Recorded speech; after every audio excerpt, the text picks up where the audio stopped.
Today is Thursday, and tonight, Friday, is the Yahrtzeit, the anniversary of the Rabbi Yahrtzeit. And tonight is a sphere of Yahrtzeit Shabi Yahrtzeit, the foundation of the foundation. So I wanted to speak a little about that, sort of like I wanted to dedicate the Shiur to the memory of the Ramchal and talk a little about him, and then talk about one of the things that really he was tremendously occupied with. You really get an appreciation of who he was, Also, I want to mention that I am also, that this year should go for Aliyas Neshama, a ascension of the soul of Regina Bas Yosef Reuven, that she should have a Aliyah Neshama because of this year. Now let me talk a little about Ramchal.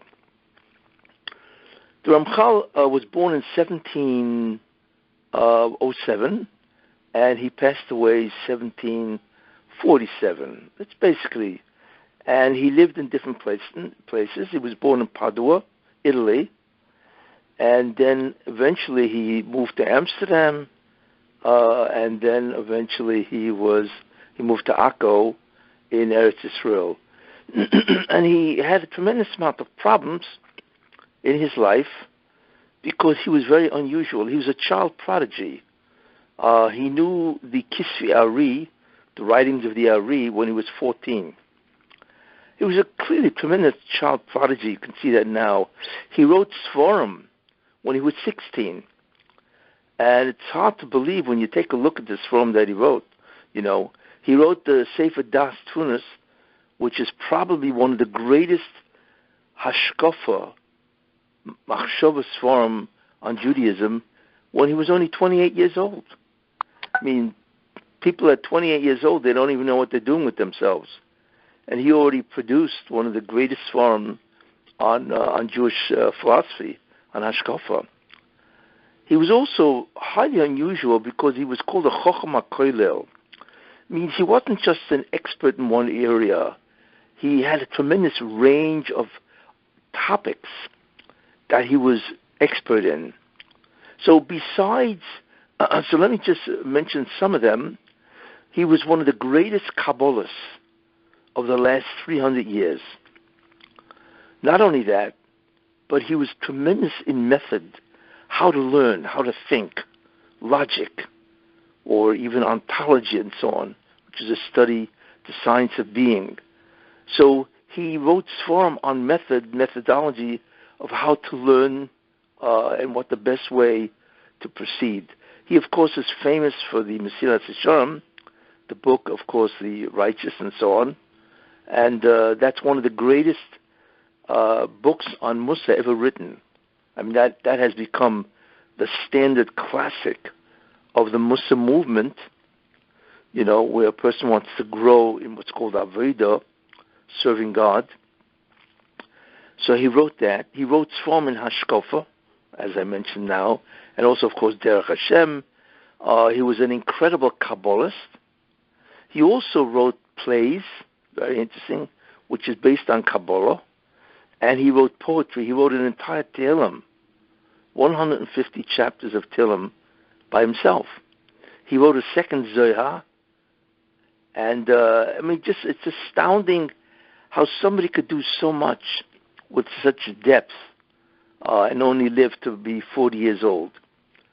He is buried in Tveria next to Rabbi Akiva, which is interesting because Ramchal lived till 40 and Rabbi Akiva first became, did tshuva, so to speak, when he was 40.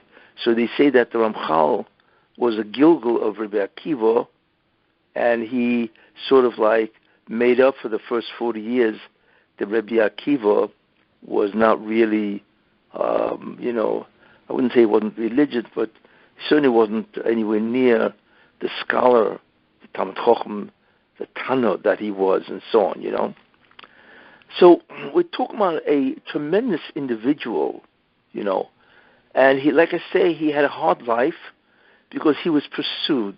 The problem was that he lived right after Yahrtzeit, the false Messiah. So Jews became tremendously suspicious of anybody who would know Kabbalah because it was tremendously tainted and stigmatized because of Yahrtzeit, the false Messiah. He declared himself to be a Mashiach, and of course, ultimately, he wasn't. I'm not going to go into the whole story of him. But so therefore, anybody who was into Kabbalah right around that time, which is about 1686, I think it's when Yahrtzeit died, was very suspect of being a student or a follower of Yahrtzeit. And there were people that suffered because of that, you see. In fact, there are three people who suffered. One was the Baal Shem Tov, Hasidus. He suffered greatly. Second one was Rabbi Yonasan Eibschitz, a tremendous genius, famous for his form that he wrote on the Shulchan Aruch. And the third, of course, was Rabbi Moshe Chaim Luzzatto, Ramchal. And they suffered because, like I say, there were tremendous mikubal Kabbalists. And by then, everybody was very, very cautious and suspicious about Kabbalah. So he was pursued. He was persecuted, and in many places where he left. Now, what's unusual about Ramchal, which should be mentioned, is that he had Gili Eliyahu, Elijah the prophet, Eliyahu, appeared to him and used to learn with him when he was only 20 years old, which is astounding. And besides that, in one of the Sfarim that he wrote, which is called Tikkunim Chadoshim, New Rectifications, he brings down that he used to be visited by incredible neshamas. Avraham Avinu, right? Eliyahu Hanavi, as I mentioned. He was also visited by Malachim. I mean, so we don't really have an idea who this man was. But obviously he was phenomenally great. He is one of the basic Kabbalists, foundational Kabbalists of the last 300 years. He and the Vilna Gaon and the Rishash, these people formulated, and of course the Ari was the basic text. But these three people who followed him contributed enormously to Kabbalah. Now, one of the things that the Ramchal did was that he also not only wrote Sforim, books in Kabbalah, but he also wrote what's called the Nimshol. It means what is the interpretation of the Kabbalah as brought down by the Ari. In fact, what's interesting, the story, very fascinating story, is that the nephew of Reb Chaim Volozhin, Reb Chaim Volozhin was the greatest student of the Vilna Gaon. So the nephew of Reb Chaim Volozhin wrote Reb Chaim Volozhin, and he said, I just finished a sefer that was written by the Ramchal, the Adi Bamorim, and he said it's phenomenal. Why was he persecuted? That he didn't live very long. He died at the age of 40 in a cholera epidemic in Akko. Why did the Moshem take him away? And so on. So Reb Chaim Volozhin writes him, he says, I don't really know the answer, but I will tell you what my Rebbe, the Vilna Gaon, says. And the Vilna Gaon was among the greatest Jews of the last 500-600 years. He was phenomenal. And the Vilna Gaon says, here's what the Vilna Gaon said, is that when I learned the Sforim, the books of Reb Chaim Vital, who's the major student of the Ari, I wasn't sure, is the Vilna Gaon speaking, I wasn't sure if Reb Chaim Vital, who was the major student of the Ari, understood the interpretation of the Kabbalah as brought down by the Ari. He brought it down, but did he really know what the Ari was referring to? Because a great deal of what the Ari wrote was in code. It represents ideas. But what about the interpretation of those ideas? Did Reb Chaim Vital know them? So I wasn't sure. This is what the Vilna Gaon is saying. But then when I saw, in certain places, I saw that Reb Chaim Vital does understand what he called the nimshal, the interpretation of the analog of the Ari. And then the Vilna Gaon continues, Reb Moshe Chaim Lutzatoi Borur. He definitely understands the nimshal, the interpretation of the Kabbalah of the Ari. I mean, it wasn't even a doubt. And the Vilna Gaon ends off, Ubaruch Hashem, and thank God, Gamani. I also know what the Ari was really referring to. So this is Reb Chaim Volozhin telling his nephew. Could you imagine the Vilna Gaon saying that about anybody else? That he wasn't even sure if Reb Chaim Vital understood the interpretation of the Ari, you see. But the Ramchal was definite that he understood. So like I say, the Vilna Gaon is one of the greatest Jews, scholars, in the last 500, 600, 700 years. There are people that compared him to Rishonim, you see. That just goes to show you what the Ramchal was, In fact, the story is also that when somebody brought him the manuscript, when they brought the Vilna Gaon, the manuscript of the Ramchal, the Adib Mamorim, that sefer, he said to the person, wait, and he went inside and he put on his big day Shabbos. He put on his clothing that he wears on Shabbos, right? And then he went out and accepted the sefer. That's how great the sefer was, that he would actually change his garments. I'm just astounding, you see. And we know what the Vilna Gaon said. It's quite well known that the Ramchal was alive. I mean, the Vilna Gaon, I think, was born in 1725. In any case, Ramchal was nifta not long after, in 1747. But anyway, he was no longer alive, so the Vilna Gaon said, if the Ramchal was alive today, the Vilna Gaon, would walk from Vilna, which is in Lithuania, to Padua, which is in Italy, by foot, to learn at the feet of the Ramchal. Well, that gives you some idea of who the Ramchal is. And the statement also by the Vilna Gaon on the Sefer that the Ramchal wrote, the Mesilas Yesharim, that he said there's not one extra word in the first 11 chapters of that Sefer called Mesilas Yesharim. Anyway, so we're dealing with an extraordinary person, you see. And one of the things that I mentioned about the Ramchal was that he was a tremendous expert in thinking, logic.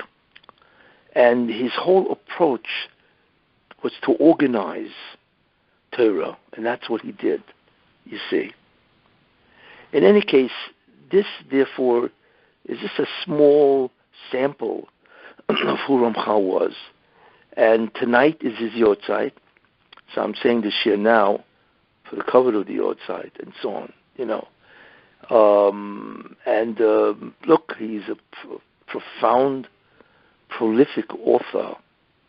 And I always find it ironic that the people who persecuted him, whoever they are, nobody really ever heard of them. I mean, some of them are known in terms of some of the swarm they wrote. But whoever heard of these people? And they persecuted the Ramchal. You see, one of the people was Moshe Chagiz, who was a very choshev person. But like I say, people were afraid of the Ramchal because he was a young person. He was 20 years old, and he was spouting ideas of Kabbalah that nobody ever heard of. So they suspected. But whoever heard of Moshe Chagiz? Not many. But Ramchal is known in 3 different segments of the Jewish population. He is considered the father, that he's the one who brought back the learning of Hebrew, modern Hebrew, because he wrote all his form in a beautiful Hebrew. So he is considered the father of modern Hebrew. It's interesting, by such people as Bialik, who are, obviously extremely secular and so on. So he's considered a very important person in that world, the Jewish secular studies world. He is considered tremendous, of course, by all the literature, in terms of who he is, and also by the Hasidim.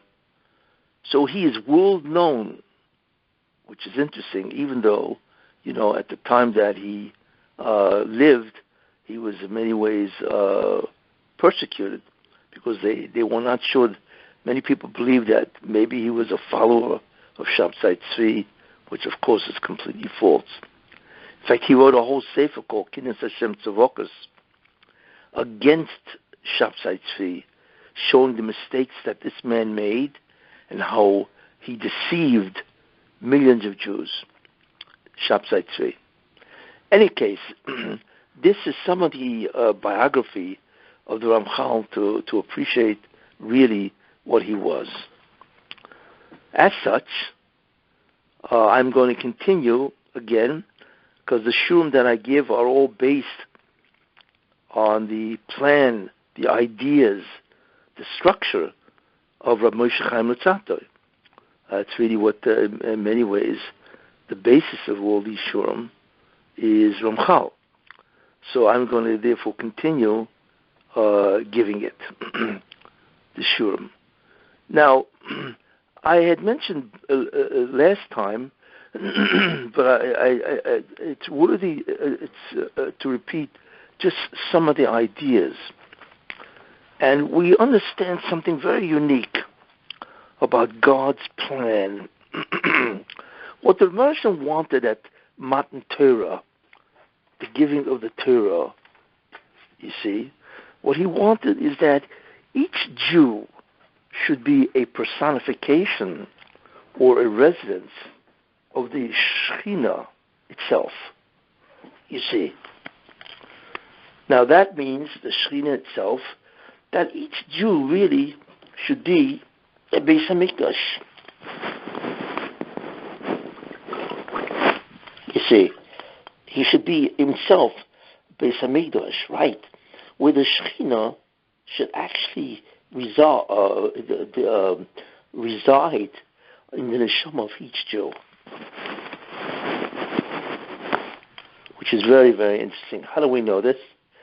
Because it says, "V'shochati b'soicham," and I will dwell in their midst.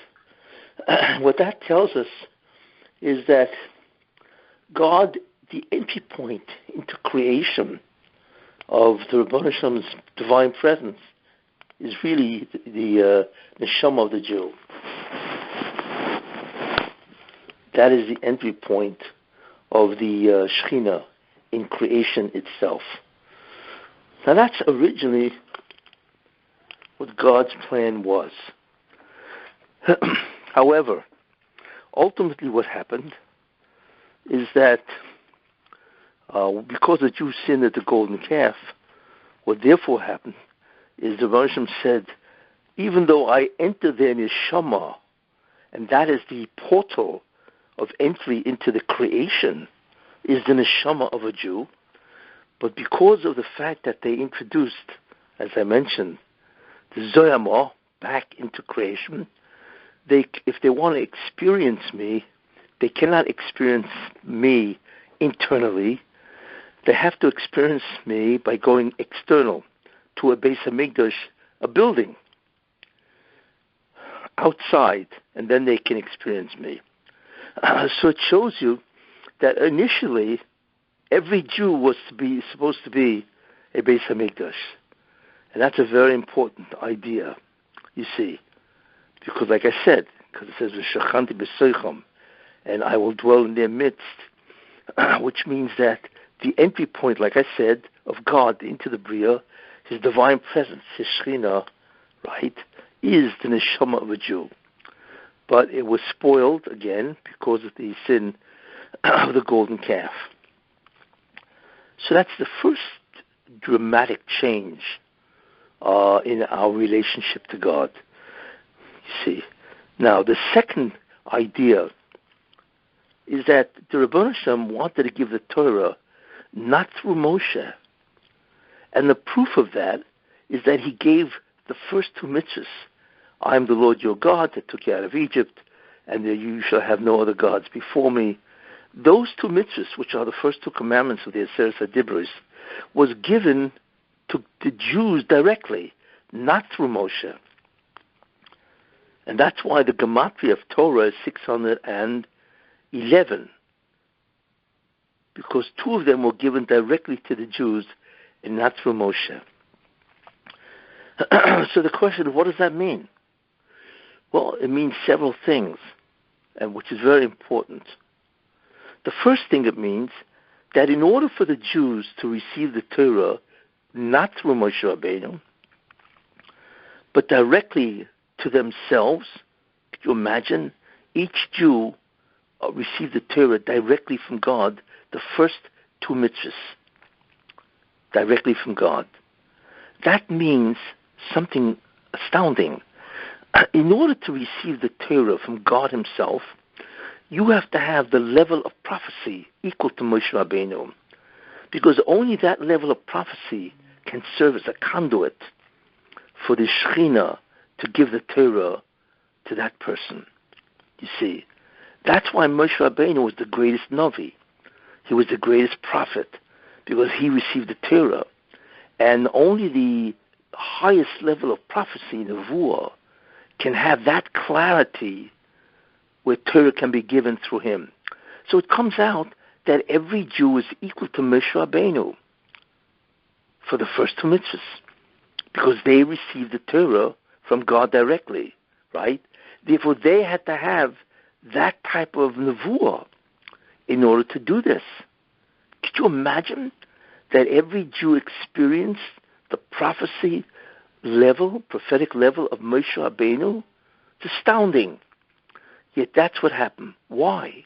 Because what the Moshe wanted is that every Jew should receive the Torah by themselves. They don't need an intermediary through Moshe. They can receive it themselves. What that tells you, is that the level of neshama of each Jew is awesome, because he really potentially can be a conduit to receive the Torah, not through Moshe. But that tells you that the neshama, the soul of each Jew, is beyond comprehension. The problem was, of course, is that they did the sin of the golden calf, and therefore that became impossible. But what really happened then, historically, is that the Jews, like I told you before, they all died because they could not receive that level of prophecy. It was too great for them. So they all died, and the Torah presented itself to God and said, who are you going to give me to a dead people? So he resurrected them, which I spoke about previously. You see, so they all came running to Moshe, and this is in the Torah, where they said, we cannot tolerate this. You be the intermediary. In other words, God should give the Torah through you, which is amazing, because they realized that they cannot tolerate that level of holiness. You see, so Moshe Rabbeinu said, fine, but we see something interesting. That what the Rebbeinu Shem wanted is that each Jew should be the conduit, because that's how great the neshama is of a Jewish person. Now, so that was the first attempt, if you think about it, that God wanted to give the Torah through the Jews and not through Moshe. This is astounding. But like I said, they all died and they were resurrected, and they all came to Moshe saying, we don't want this, we can't tolerate this, you be the intermediary. But did God give up where he wanted to make each Jew, right, the recipient of the Torah? No, he didn't. So there was a second attempt to do this. Now, it's interesting when you think about it. The Jews left Egypt, right? But Egypt itself was a place of tremendous tumah. So you could take a Jew out of Egypt, just remove him physically. But can you take Egypt out of the Jew? Much more difficult. Because once you've been in a country for so many years, you become habituated to the culture, the lifestyle of that country, the values, the beliefs. So the question is, why do Ramchal think that these people who had slave mentalities in Egypt for hundreds of years, that they could actually elevate themselves to receive the Torah? And the answer is because this shows you what the Rebbe was hoping, in a certain sense, is that the Jews would do a quantum leap, and somehow, in one fell swoop, they would say, this is incredible, to talk to God directly and receive His Torah, and therefore they would rise up to the occasion. You see, that would be incredible. That's what God wanted. In other words, it would have been possible for the Jewish people to make that quantum leap. Very difficult, yes, but it is possible. In fact, the Gemara talks about this kind of attempt as yesh koina ilomoy b'sho achas. It is sometimes possible for a person to receive an unbelievable olam haba in 1 minute, because he took a quantum leap in something, which required an enormous amount of difficulty. And that's what the Ramchal wanted, that even though, how do you take Egypt out of the Jew, right? He wanted the Jews to accept the Torah and to be on that level of prophecy. So he tried by doing it, and they all died. So, like I said, they went to Moshe Rabbeinu and they said, you have to be the intermediary. So that's the first idea. But did the Ribono Shel Olam give up? No. He now was going to try again to do this. And what does that mean? It's very interesting. We know, how did it happen that they built the golden calf, the Chet Egel? Because Moshe Rabbeinu said he's coming back, right, at a certain time, right, on the 40th day. And Moshe Rabbeinu said a certain time. Now, a Navi is never wrong. He's always right. So all of a sudden it came that Moshe Rabbeinu did not come down the mountain at that time, you see. So therefore they felt that maybe Moshe Rabbeinu is dead, because why didn't he come at that time? Now the real reason is that they made a mistake, because in those days you didn't have a watch. There was no clock. So they thought that the hour had been reached, but really it hadn't. You see, there was another time, hour, whatever it was, and that's when Moshe would come back. So they panicked. Now, what was this? What it really was is very interesting. Is the Ramchal again gave them a second chance. You see, because they said to Moshe Rabbeinu, we can't do this. Accept the Torah from God directly, right? We want you to be the intermediary. So what the Ramchal said, okay, I'm going to remove Moshe Rabbeinu as being the intermediary. So he purposely set the Jews up that they would think Moshe is gone, and therefore what he wanted them to say is, okay, we already experienced, right, God giving us the Torah directly. Let us really rise to the occasion, and because we can do it ourselves without Moshe. So what the Ramchal was hoping is that that's exactly what they would do, take that quantum leap, you see, that we can have the direct revelation of the Ramchal. And therefore, the concept that Moshe Rabbeinu was late is a setup, right? It was on purpose, not to make the Jews fail, but that the Jews should say, well, we already experienced God, right? Maybe we could do it ourselves, even if Moshe is gone. That's what the Ramchal was hoping, you see, which again tells us that it is possible for a person, right, to have a tremendous ability, that he can actually, in 1 moment, be worthy of a level of Kedusha which can take, on the average, many, many years. Any case, so that was 2 attempts by the Muslim to try to get the Jews to interact with him directly. You see, one is that actually by experiencing that revelation with God, right, the first 2 mitzvahs, and then the second one was to take away Moshe Rabbeinu. You see, so now what are they going to say? They can't go back to Moshe Rabbeinu and say, you be the intermediary, right? So he tried twice, and unfortunately, tragically I should say, what happened? It didn't work. Instead they went and built an Avodah Zarah, an eagle, a golden calf, right? And they wanted that to be the intermediary between them and God.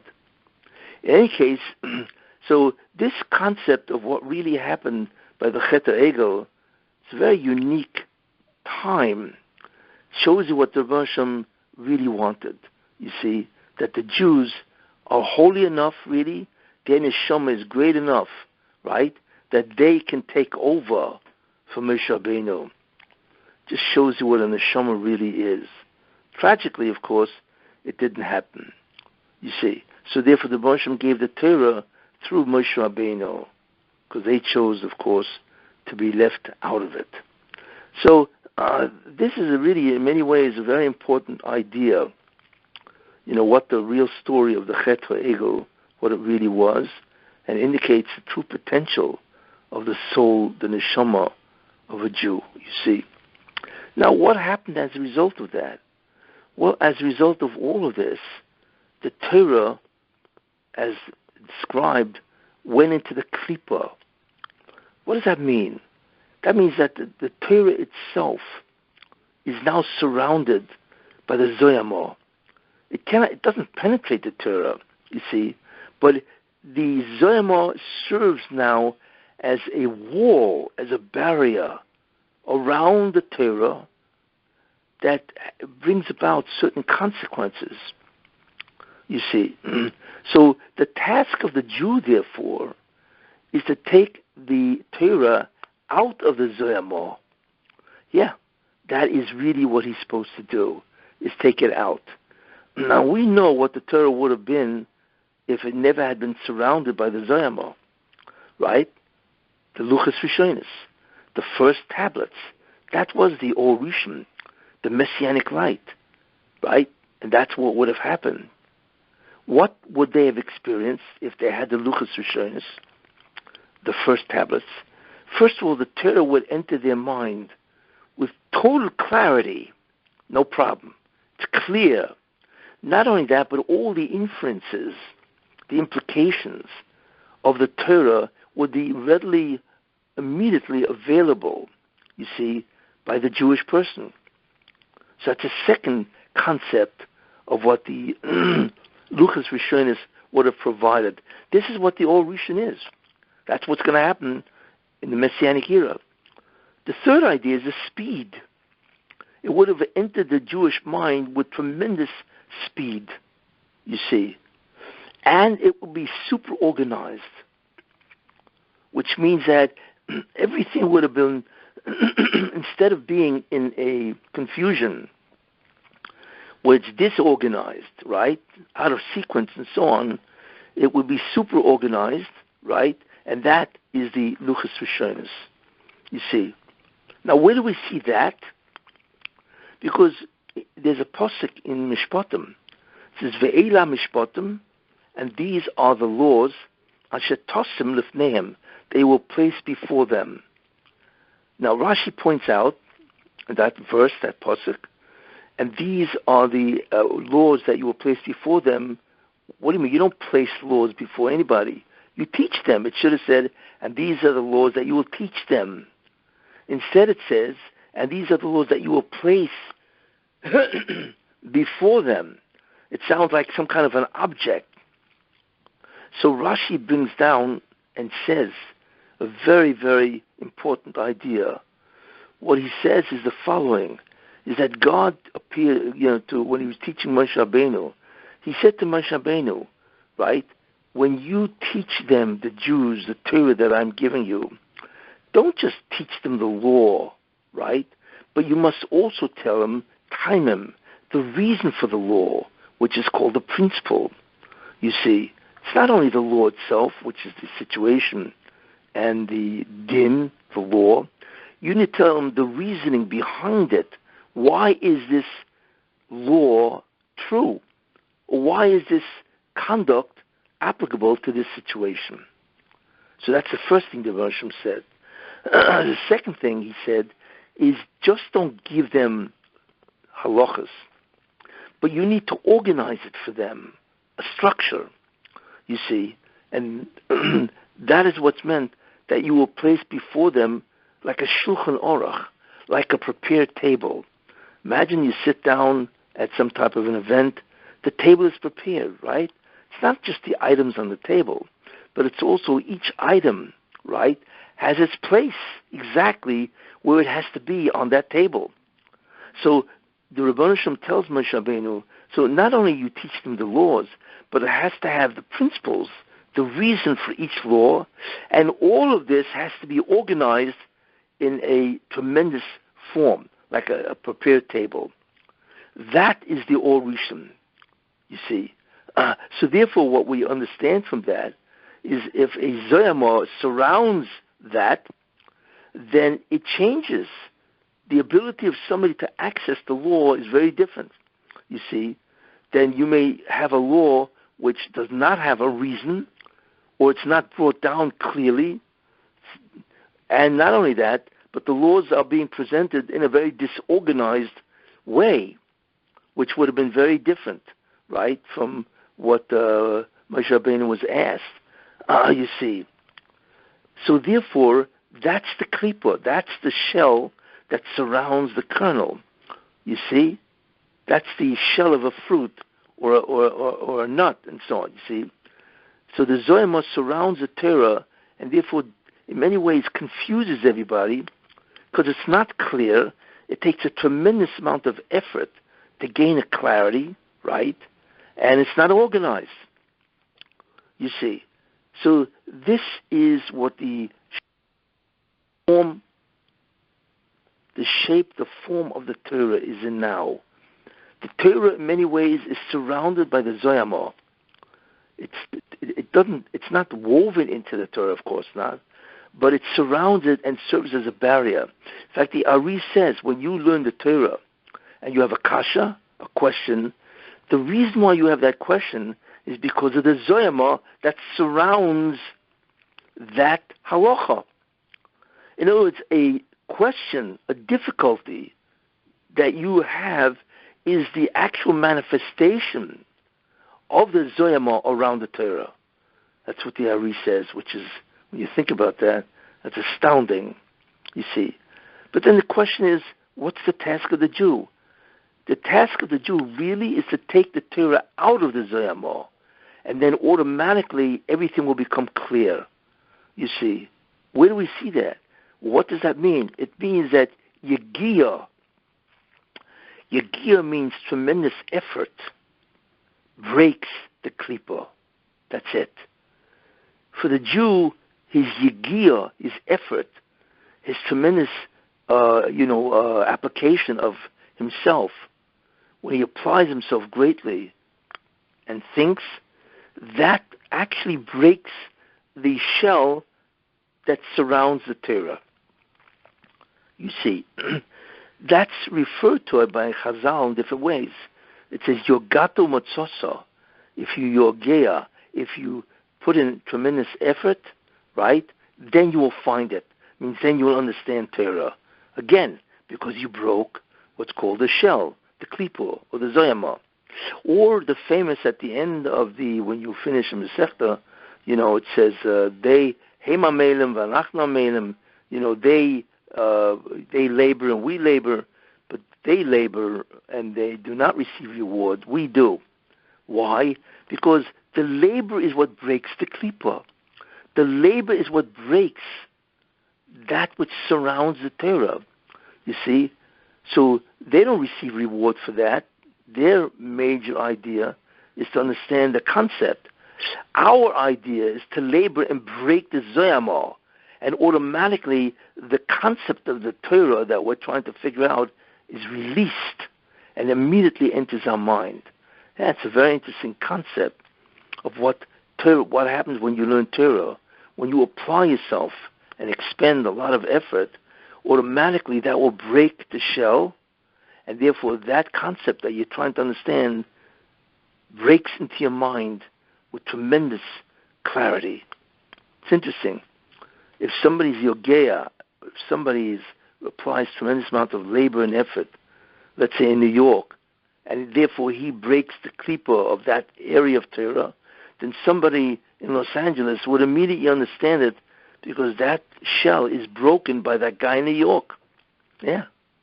So it comes out a tremendous idea that Yegiya, you see, is what does it. It breaks the Klipah. It allows you to understand the Torah. And that breaks, when say it breaks the Klipah, it breaks the Zoyama's hold that serves as a barrier to the actual Torah.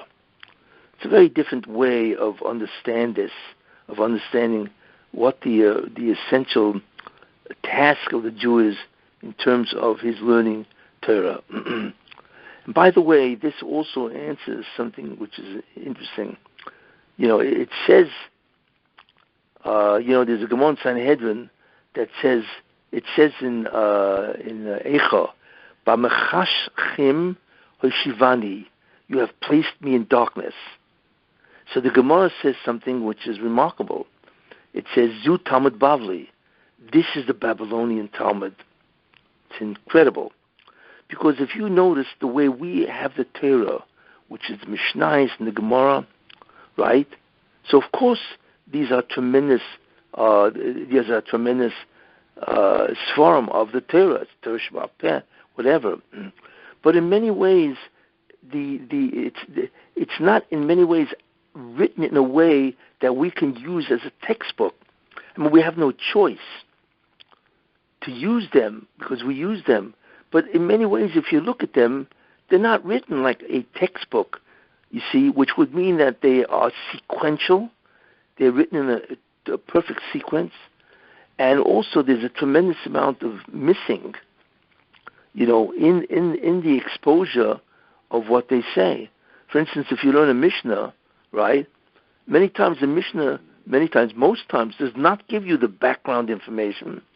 It's missing a tremendous amount of information. It's missing the reason for this law. Why is this the law in this situation?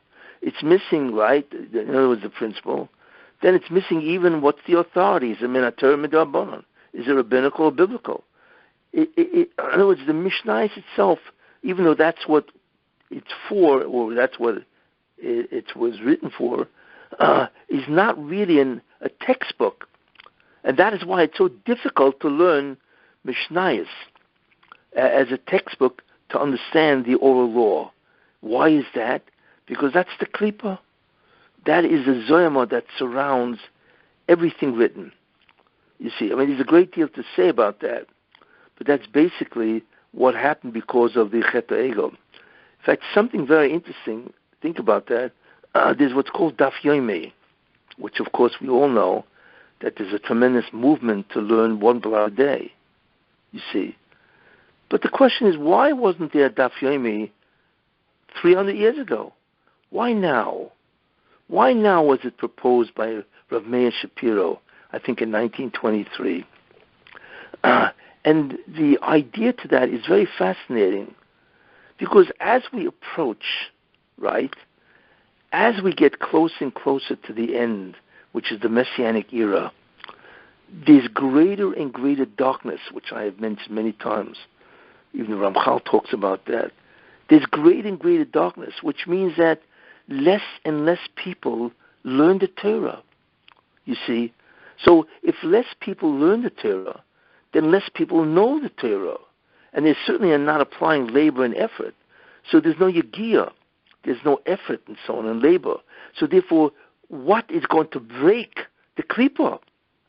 You see? Because if there's less Torah because there's greater darkness, right, and therefore there's less learning and obviously there's less effort, then how do you break what's called the zoyama that surrounds the Torah like a barrier? And therefore, and this is true at the end of time, you see, when there's tremendous darkness and there's a tremendous absence of people learning Torah. So what the Rabbi did is fascinating. He said, I'm going to create or institute, and he gave that idea to Rabbi Shapiro, actually gave it to the Chortkover Rebbe. But in any case, so Rabbi Shapiro had this idea. What was the idea? To learn one blot a day. But what's interesting about it, Daf Yomi, is it's not really education. Education is where you learn and you know. But guys who learn Daf Yomi, they learn it for 7.5 years, the whole Shas. Do they really know it? Of course not. You can't know the Gemara by learning a blot a day. You see. In fact, I always say, in a comical way, the only way a guy can say I forgot the whole Shas is by learning Daf Yomi. And that's what happens. You forget everything. Because you really can't retain anything learning a blot a day. It's much too quick, you see. So therefore, what the Rebbe did is very interesting. He put the idea of Daf Yomi in the mind of Meir Shapiro, whatever, and the Jews have gravitated that, which is great. At least that, right? And so therefore, that would provide the Yagiyah, you see. So even though we're getting close to the Messianic era, and therefore there's tremendous darkness, which means tremendous ignorance, Amho Aratzos, you see, that's what it means, ignorance. Well, most people don't learn, or if they do learn, they don't know. So Bashman said, but I'm going to somehow give them the effort and labor, right? Not only in trying to understand, but the main thing is that they have to get up at 5:30 in the morning to do the daf. Or they have to persist in doing the daf again and again and again. That gear breaks the Klipah. That's why Daf Yomi is appropriate in the end of time. Because instead of doing the effort and labor to learn and know the Gemara, which is what they used to do, right?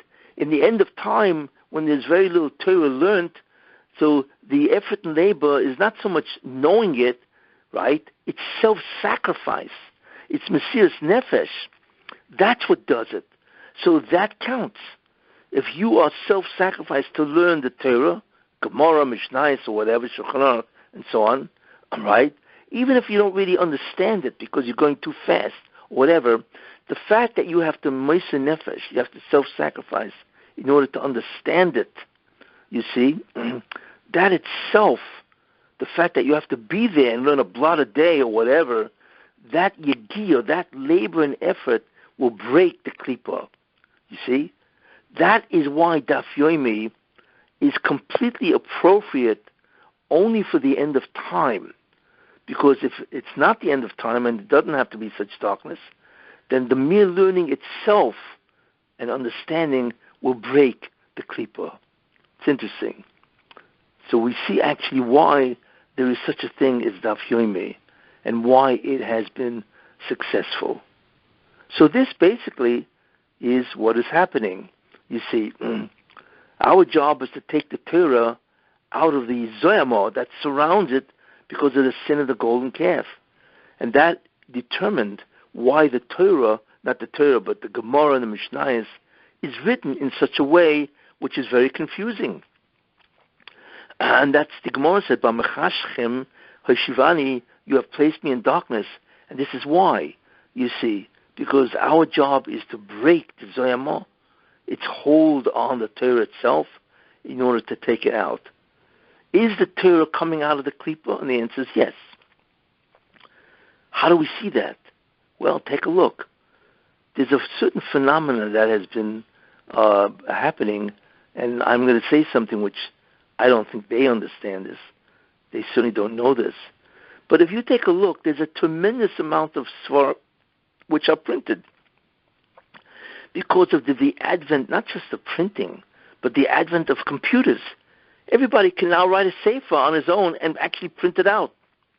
You see? And not only that, a tremendous amount of svarim are now in English or French, Art Scroll. Well, Art Scroll is an example of the Torah coming out of the Zoyama. It's getting easier to learn Torah because it is now being translated, right? Not only translated, but if you take a look at the Art Scroll Gemara, it's not only translated, right? But all the incomplete thoughts, the missing ideas in a sentence are there. Because if you think about it, the Gemara is missing every third word. It's not really a full composition. And that's one of the reasons why it's so difficult.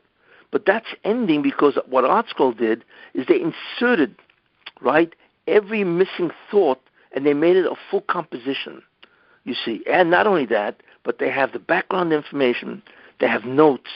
It's astounding. They've completely, in many ways, changed the tzura of Shas. Why? Or I should really say, how are they able to do that?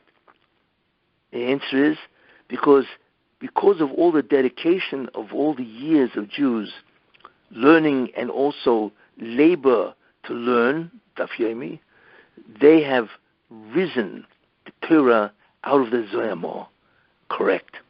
And therefore the argument in heaven now is, well, since the Torah is now much less surrounded by the Zoyama, we can now make it easier to learn, you see?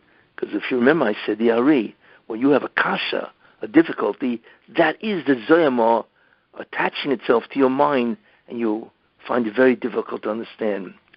So Art Scroll or all the other publishers that are translating and making Judaism tremendously available to Jews is only, and why now? Why only in the last 40 years? Because the answer is because through the labor and effort of the Jews for thousands of years, the Jews in many ways have succeeded. Not totally, because there's something else that has to be done, but to translate the Talmud and to insert the missing sentences, to put in notes of Rishonim and Achronim, to put in background information, and so on, of so many different forms besides Gemara. Everything is being translated, you see, or everything is being commented on. There's such a proliferation of Sfarim. It's because the Torah is leaving the Klipah, the Zoyama. Very, very interesting. And I believe that's the Hashkafa reason for the creation of Art Scroll, right? For the creation of what's happening in the Sfarim world by Jews, you see, because of the effort and labor that has been done. And also, this is why there's such a thing as Daf Yomi. Because when in a world that's completely devoid of Torah, or almost devoid, right, you need your gear. And the only way you have your gear is not through knowledge, but it's rather self-sacrifice. Mesiras Nefesh, which is what everybody who learns, right, Daf Yomi, has to do. It's a tremendous labor to persist, to learn 2,711 pages for 7.5 years. So we see the repercussions in many ways of the Chet Egel, the sin of the golden calf. We also see what God really wanted. You know, it's a whole different understanding. But you should know one thing, all of that will be restored in the Messianic era. All of it, you see. Where the Luchas Rishonis, you see, will then reassemble itself, so to speak, and the Torah again will be the Messianic light. But that Messianic light is totally different, because it will include information which is beyond belief. Beyond belief. The details of the Messianic light we cannot even begin to comprehend. And that's part of the Messianic era. It's not where everything will have, a Jew will just close his eyes and all of a sudden in will fly Torah with total clarity, all the inferences, tremendous speed, no problems, no difficulties, no questions, super organized, right? Right? It'll be taka, like a Tosim Lefneim. You will place it before them, like a Shulchan Aruch, a prepared table. But the details will be staggering. The details of the entire creation will be staggering for each Jew. And that's what's going to happen. In fact, what I would say is if you want to understand the manifestation of what does it mean for Torah to be surrounded by the Zoyama, look at the physical form of the Luchas Rishonis, the first tablets. They're shattered. They're broken. And they are behind the second tablets. Well, in that state of being shattered, think about that. You can't reach any clarity. You can't learn from them, right? You know how much labor and difficulty it would take? So it comes out that broken pieces of the first tablets is the real physical manifestation of the Messianic light in the Klipah, you see, in the Zoyama. That's really what it is. And someday that will all be repaired, you see, in the Messianic era. And then every Jew will have as an automatic inheritance the entire law, the entire oral law, Hashkafa, Kabbalah, you name it. Every Jew will be a massive Talmid Chacham, the way the Rebbe wanted it, really in the beginning of time, when he gave the Torah. Any questions? Yeah, I have a couple of questions. Okay. So my first question is could women break the Klipah also from the Yes. From the Torah? Yes. Because a woman really has to learn Torah in terms of the mitzvahs that she has. A woman is obligated to perform mitzvahs, right? She's exempt from a mitzvah aseh, which time demands, determined by time. But if it doesn't demand time, she has to observe that, the mitzvah, the positive commandment. She also has to observe all the negative commandments, right? Every one. Therefore, she has to learn, because how else is she going to know? Well, once you have to learn and you are obligated, right, to learn, to know, then that will break the Klipah. So are there ways to break the Zohama, that Klipah, easier? Say that again? Are there certain tactics that a person could break the Klipah? Like for instance, like you were saying, like in order for us to understand something, we have to toil on it, and then all of a sudden the Klipah breaks, and then you immediately have a clarity of that subject that you're trying to learn. Yes. So are there certain tactics to break the Klipah easier? Well, it's a very good question. There are, right?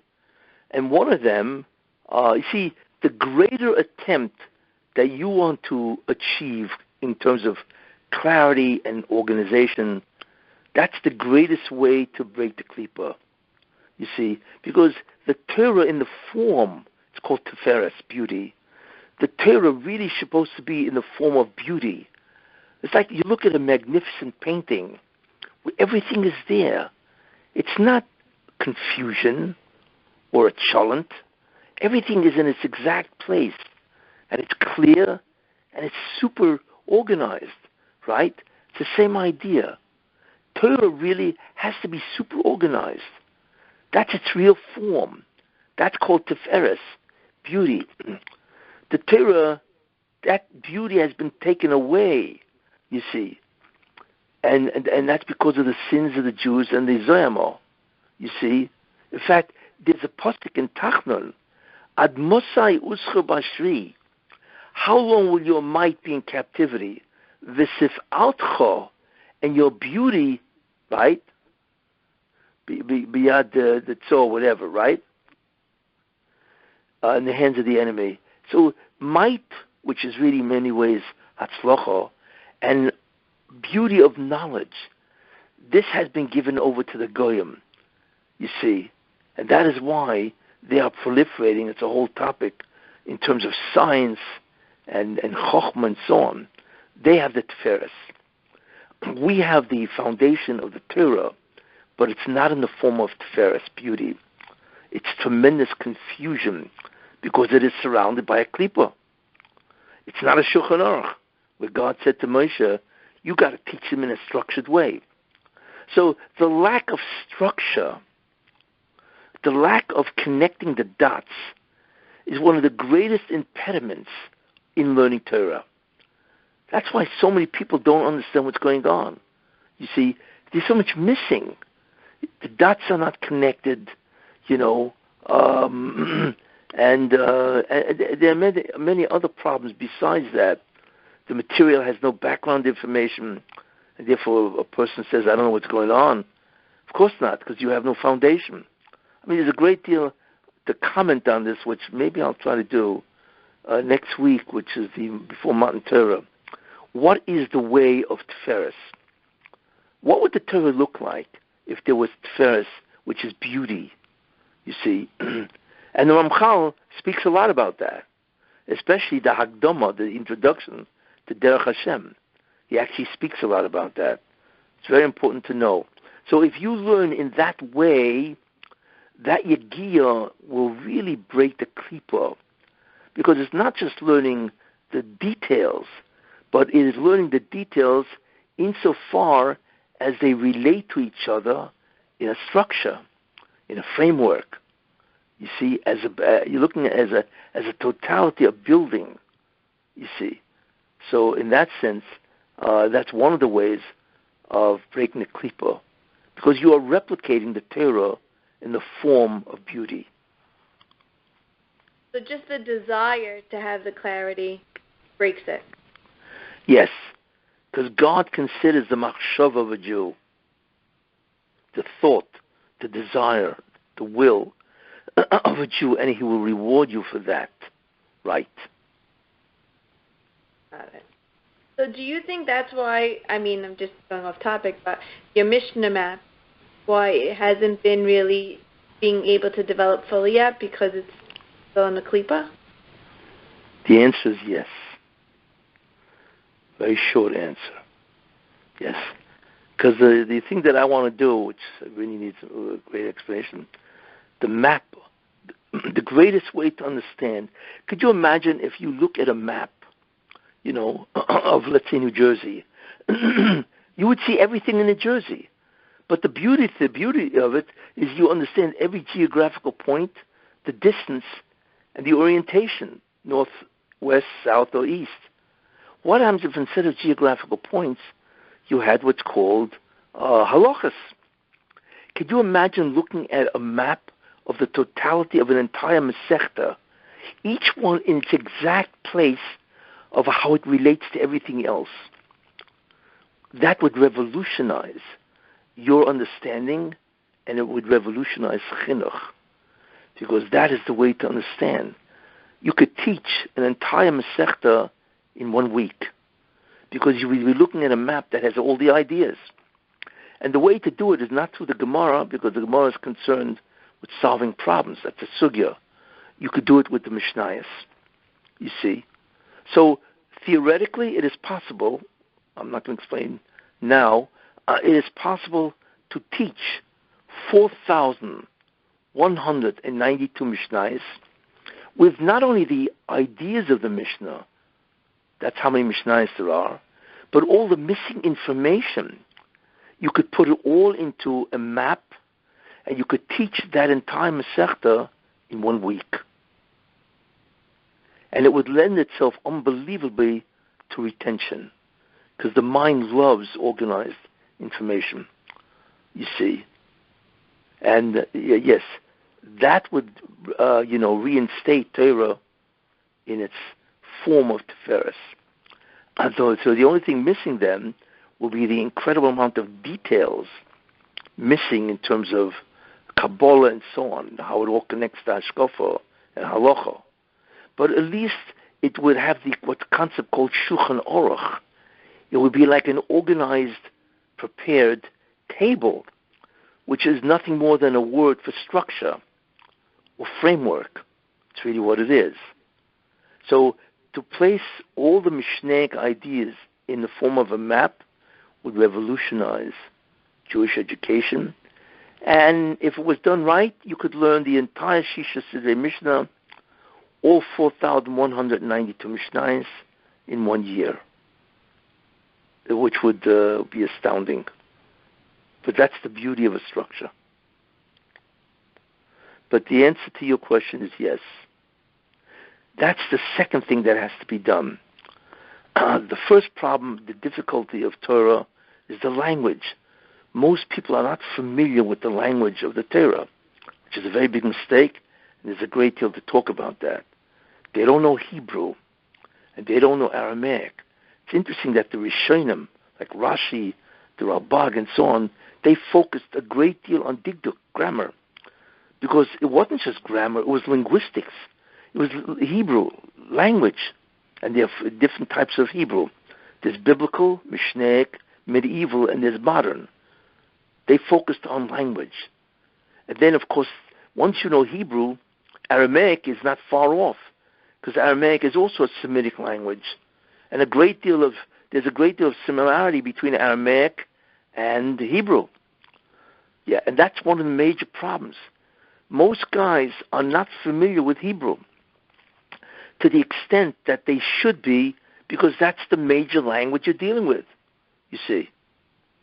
But there's a great deal to talk about that, and unfortunately it's not done. Language in many ways is ignored. And not only that, even the way they teach it is a tremendous mistake. There's a whole different way of teaching linguistics, In fact, if you knew how to organize, you could teach the grammar of the entire Hebrew language in 30 hours. Amazing. Anyway, those are all ideas which can be understood. So my next question is, Hashem didn't want an intermediary when he originally gave us the Torah. Right. But eventually he had to use Moshe because, we failed that test. But when Mashiach comes, wouldn't Mashiach be an intermediary? Well, that's an interesting question. He'll be an intermediary in the sense that he has Yechido. So the knowledge will come through him. But once the knowledge comes through him, it will then broadcast to every Jew independent of the Mashiach. Because then the Jew has now resumed the fact that he is a center, you see. So Kabbalistically, spiritually, it will come through him in terms of his Yechidah will be open, you see, to do that. But really, in the end, what's going to happen is each Jew will be privy to the Torah by himself. Because that's the Nevuah. The way people will learn is through prophecy. You see, it's a whole different way of understanding. So he is and is not an intermediary, you see. So our ability to have prophecy, that's going to be the quantum leap? When you say quantum leap, what do you mean by that? Yeah, that's the quantum leap. But that leap is because of the Golus. We will have deserved that leap. So we're going to leap in Olamo. Yes. Yeah. That's what it means. What God says, I will gather you, right? Remember the famous pasuk in Itzab? Even if your outcast be at the ends of heaven, right? From there means in the Klipah itself, I will gather you, right? And from there I will take you and bring you to Eretz Yisrael. And that's God doing it because we have done it. The same thing with Egypt, what happened in Egypt. The Jews did the work of being in Golus and therefore suffering for so many years. And God just brought the Makkahs down. They had accomplished changing the spheres into certainly a part of it into a physical form, and that is the Makkahs. Same thing. Exact same thing will happen by us. So my next question is, you said that Hashem was giving, did a setup for us when Moshe didn't come down from the Har Sinai. Yes. He was giving us a setup so that we wouldn't need Moshe, and then we just turn to him. Right. But doesn't it say in somewhere that the Satan showed a picture of Moshe dead? And the Jews saw that, so that's why they thought that he really died. Well, it wasn't a picture, it was an image in the sky. Okay. Of Moshe Rabbeinu lying in a funeral. What? why did Hashem allow that image? Like, he was also setting us up to fail at the same time. No. What he wanted is the Jews should say, okay, it's terrible that Moshe is not with us, but we already experienced what he did. We became prophets as great as him. Well, if we did it once, why can't we continue? You see? So he wanted them to make that quantum leap, where they would assume the role of Moshe Rabbeinu. So in order to convince them, he had to make sure that they would think Moshe Rabbeinu is dead. Right?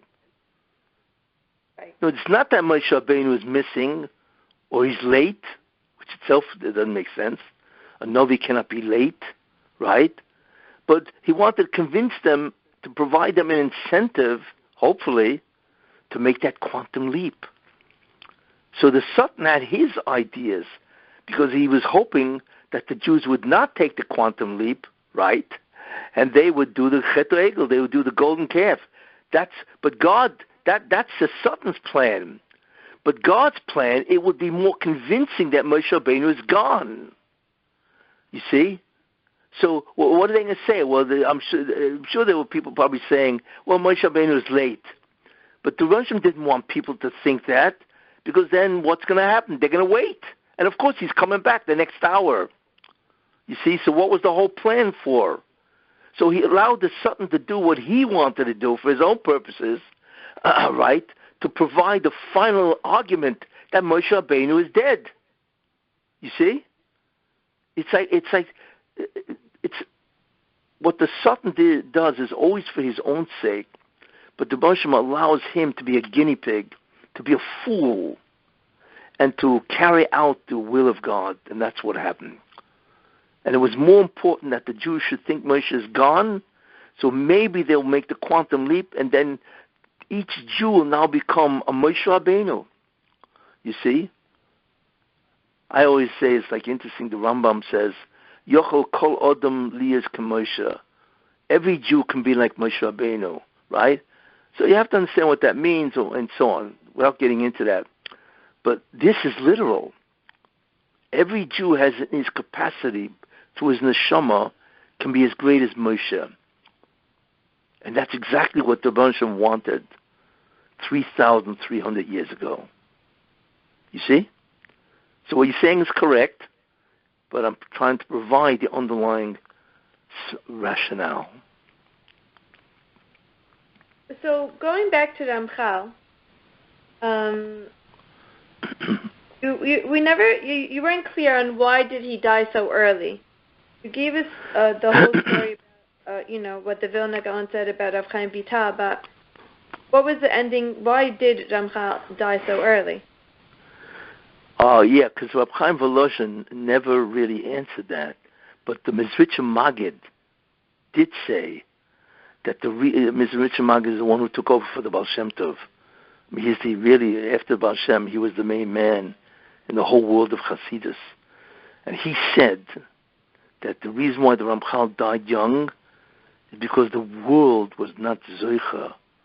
The world was not worthy to have this type of neshama amongst it.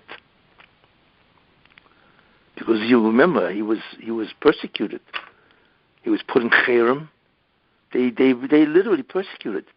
They made him take all his farm, put it into a box, a chest, and that box is hidden somewhere in Frankfurt. I don't know if you know that.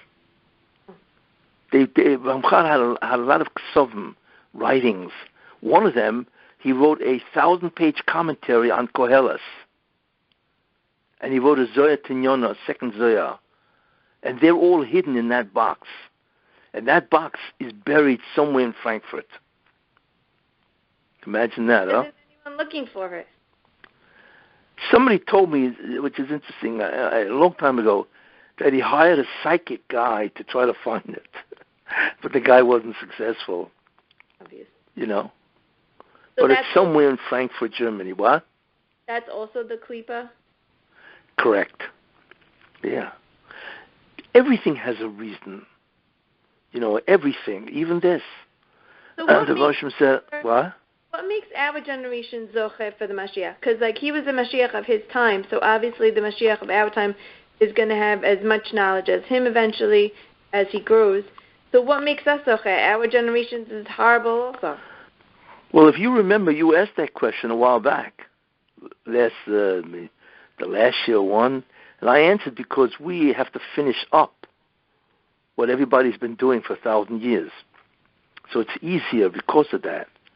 And the second thing I said is because we have no idea of the greatness of every Jew because of the unbelievable difficulty of remaining Jewish or remaining religious.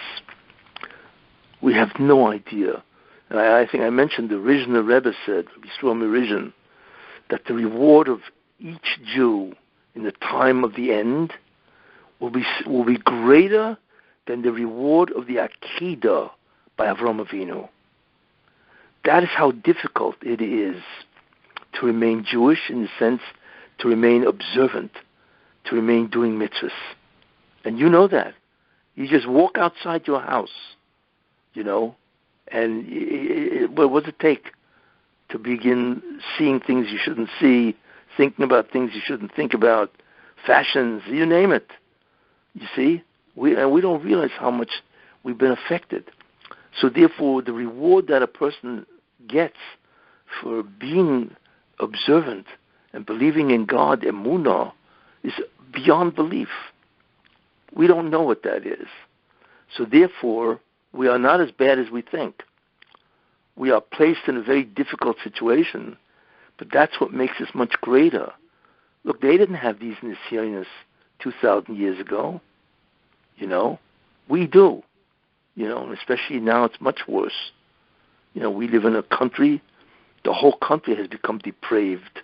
It's just beyond belief. The whole world is like this, and so on, So that's why. Was the Ramchal married? Yes, his wife, her name was Sipporah. Does it have anything to do with Moshe?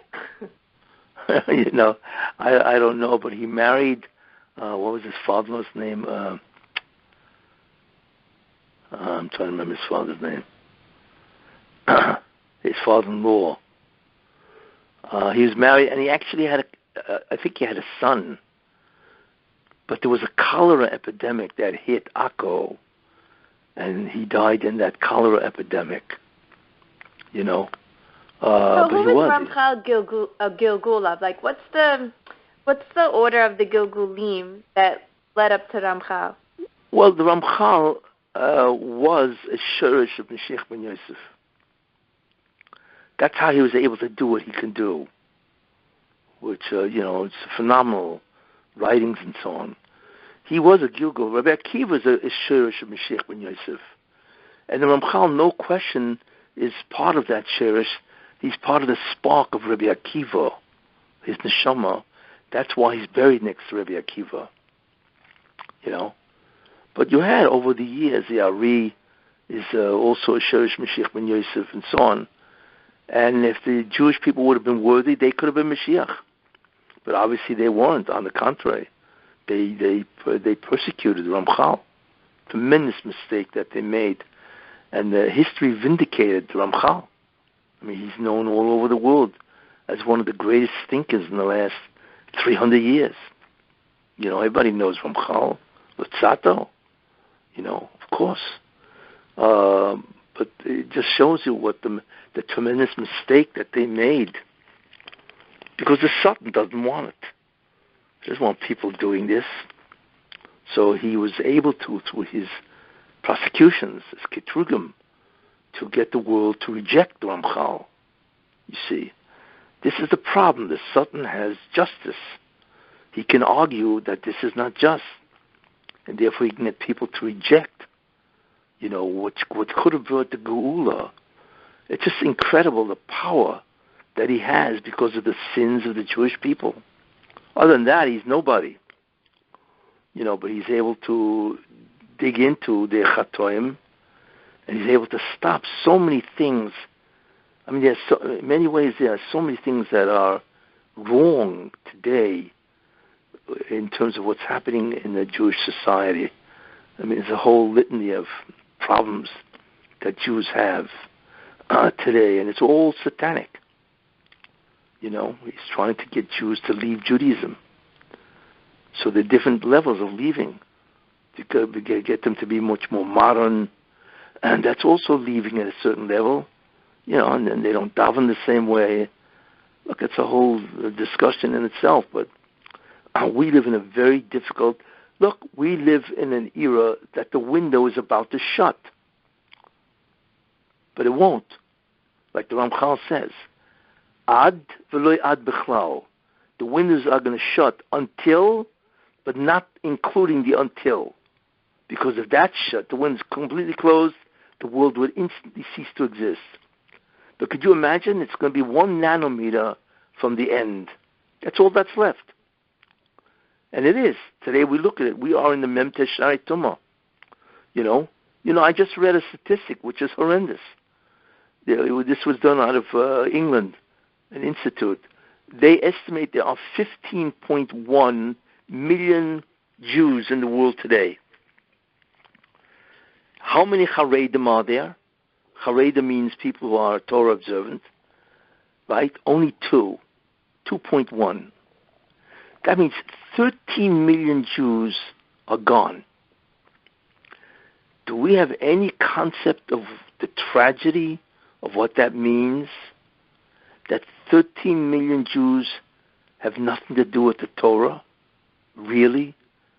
I mean, maybe somebody observes, eats matzah together with bread on Pesach because he wants to be traditional.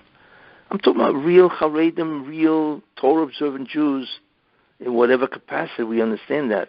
And it could be Litvish, Hasidish, Sfard. It doesn't make a difference, but they're Torah-observant. There's only 2 million. Out of 15 million, everybody else is gone, or partially gone, or mostly gone. Could you imagine what the repercussions are for this generation? That is the darkness that we are experiencing, you see.